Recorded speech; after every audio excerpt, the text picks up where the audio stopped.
लोकलमधून पडण्याची घटना ज्या मुंब्रा स्टेशनवरती झाली तो रेल्वेच्या ब्लॅक स्पॉटपैकी एक आहे आणि या ठिकाणी मोठं वळण आहे। इथे लोकलचा वेग सुद्धा जास्त असतो। नेमकं इथं कशी दुर्घटना घडली सांगतायत आमच्या प्रतिनिधी वैदेही काणेकर।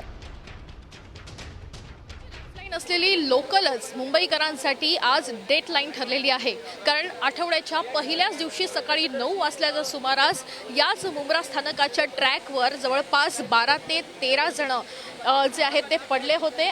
आपण बघतोय की या ठिकाणी चपलांचा खच बघायला मिळतो आहे, वॉलेट बघायला मिळत आहे।